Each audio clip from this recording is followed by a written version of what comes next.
Hello बच्चों, आज हम छठी कक्षा के पाठ 14 शीर्षक रहीम के दोहे देखने जा रहे हैं, पढ़ने जा रहे हैं। इसमें पहला दोहा हम देख लेते हैं। सीमा बड़ीन को चाहिए छोटन को उत्पात, का रहीम हरि का घटियो जो भृगु मारी लात।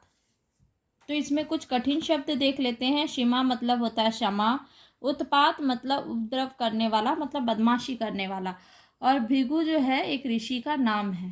ठीक है, तो इसमें जो है रहीम जी कहते हैं कि बड़ों को हमेशा क्षमा करना शोभा देता है और छोटों को उपद्रव करना, मतलब कि थोड़ी सी बदमाशी करना छोटे बच्चों को शोभा देती है, क्योंकि छोटे जो बच्चे हैं उनकी उम्र ही है बदमाशी करने की, और जो है छोटे बच्चे ही बदमाशी करते हैं, बड़े लोग बदमाशी नहीं कर सकते हैं। तो इसीलिए कहा जाता है कि छोटों को जो है शोभा देती है बदमाशी करना, अब ज़्यादा भी नहीं लेकिन बदमाशी करना शोभा देता है, और बड़ों का जो है काम है उन्हें क्षमा करना।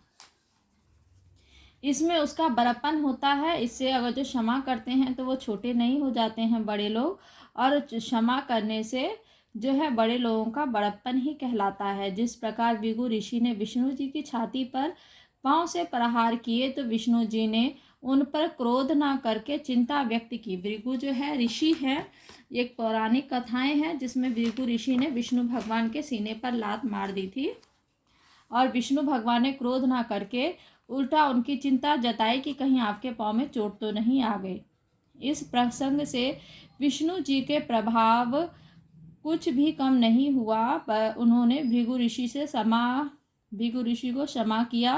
विष्णु जी की उदारता के कारण ही वे नारायण कहलाते हैं। अगला हम दोहा देखते हैं। तरुवर फल नहीं खात है, सरोवर पिय ही न पान, कही रहीम पर काज हित संपत्ति सच ही सुजान। कठिन शब्द देखते हैं। तरुवर मतलब वृक्ष होता है, सरोवर मतलब सरोवर हुआ, सुजान मतलब सज्जन व्यक्ति हुआ। ठीक है, तो इसका अर्थ देखते हैं कि वृक्ष जो है अपना फल स्वयं नहीं खाते, वृक्ष जो है अपना फल खुद नहीं खाते हैं, तालाब अपना पानी खुद नहीं पीते हैं, स्वयं नहीं पीते हैं। रहीम जी कहते हैं कि परोपकार के कार्य करने के लिए ही सज्जन पुरुष या सज्जन व्यक्ति अपनी संपत्ति को संचय करता है, मतलब अपनी संपत्ति को जमा करता है दूसरों की भलाई करने के लिए। जो सज्जन पुरुष होते हैं वो दूसरों की भलाई के लिए जो है अपनी संपत्ति का सृजन करते हैं, संपत्ति को जमा करते हैं, कमाते हैं। जिस तरह जो है तरुवर एक वृक्ष जो है अपने फल खुद नहीं खाता है और तालाब जो है अपने पानी खुद नहीं पीता है, उसी प्रकार सज्जन व्यक्ति जो है अपनी संपत्ति को कमाता है, जमा करता है, ताकि वो लोगों की भलाई में खर्च कर सके। अगला दोहा देखते हैं। रहीमन देख बड़ेन को लघु न दीजिए डारी, जहाँ काम आवे सुई कहाँ करे तलवारी। इसके कठिन शब्द हैं। लघु मतलब छोटा होता है, उत्तम मतलब अच्छा, श्रेष्ठ। अर्थात रहीम जी कहते हैं कि बड़ों के आगे छोटों को कम नहीं समझना चाहिए। छोटों का भी अपना विशेष महत्व होता है। जैसे सुई का काम तलवार से नहीं लिया जा सकता, सुई सिलाई करती है जबकि तलवार काटती है। इसलिए रहीम जी कहते हैं कि सुई का अपना महत्व है, तलवार का अपना महत्व है। जहाँ हमें सुई की ज़रूरत पड़ती है वहाँ हम तलवार का प्रयोग नहीं कर सकते। इसलिए जो है सबका अपना अपना काम है, सभी का अपना महत्व है, बड़े हो या छोटे सबका अपना महत्व है। बड़ों के आगे छोटों को कम नहीं समझना चाहिए। अगला दोहा देखते हैं। बिगड़ी बात बने नहीं, लाख करे किनकोए, रहीमन बिगड़े दूध को मथे न माखन होए। अर्थात रहीम जी कहते हैं कि एक बार जो बात बिगड़ जाती है उसे लाख कोशिश करने पर भी वह बात नहीं बन सकती।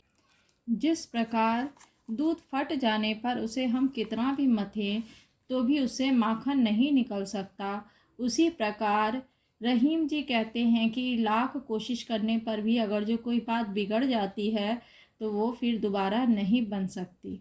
अगला दोहा देखते हैं।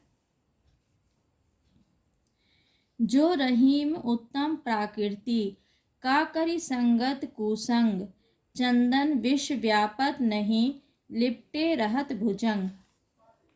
अर्थात रहीम जी कहते हैं कि जो उत्तम प्रकृति के सज्जन व्यक्ति होते हैं, जो सज्जन पुरुष होते हैं, उन पर कुसंगति का कोई असर नहीं पड़ता। जिस प्रकार चंदन के वृक्ष पर सांप लिपटे रहते हैं लेकिन चंदन विषैला नहीं होता, ठीक उसी प्रकार उत्तम स्वभाव वाले बुरी संगति का असर नहीं होता। जिसका स्वभाव उत्तम रहता है, जिसके संस्कार अच्छे रहते हैं, उसे कितनी भी बुरी संगति मिल जाए वो नहीं बिगड़ते हैं। और इसका बहुत अच्छा उदाहरण दिया है रहीम जी ने कि जिस प्रकार चंदन के पेड़ों से विष लिपटे रहते हैं, सर्प लिपटे रहते हैं, और उस सर्प के विष का उस चंदन के पेड़ पर कोई असर नहीं पड़ता, उसी प्रकार सज्जन जो व्यक्ति रहते हैं उसकी बुरी संगति के भी कारण उस पर कोई असर नहीं पड़ता। हमारा अगला दोहा है, रूठे सृजन मनाइए जो रूठे सोवार, रहीमन फिरी फिरी पोइए टूटे मुक्ताहार।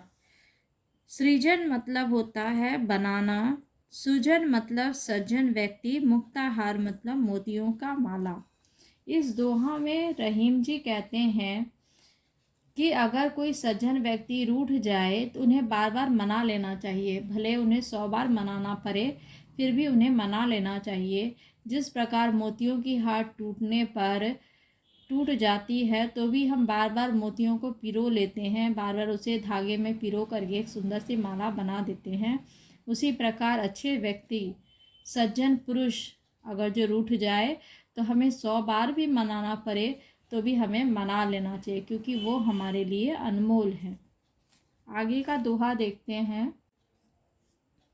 खीरा सिरते काट ये मलियत नमक लगाए, रहीमन कुरवे मुखन को चाहियत ये सजाए।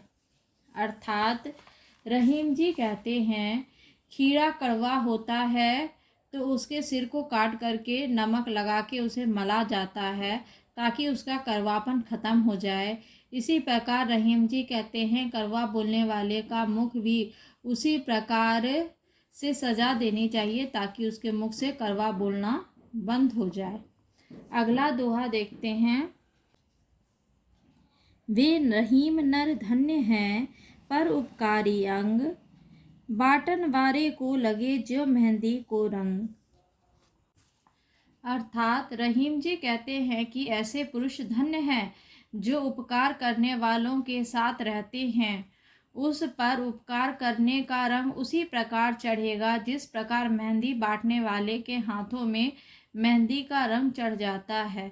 अगर जो उपकार करने के वालों के साथ हम रहते हैं तो जिसी प्रकार जो हम पर भी उस उपकार का रंग चढ़ जाता है, जिस प्रकार अगर जो हम मेहंदी पीस करके दूसरे को बांटे और खुद ना लगाए लेकिन बांटने के कारण भी हमारे हाथों में मेहंदी का रंग चढ़ जाता है, उसी प्रकार उपकार करने वालों के साथ रहने से हम पर भी उपकार का रंग चढ़ जाता है। इसी के साथ यह पाठ समाप्त होता है। धन्यवाद।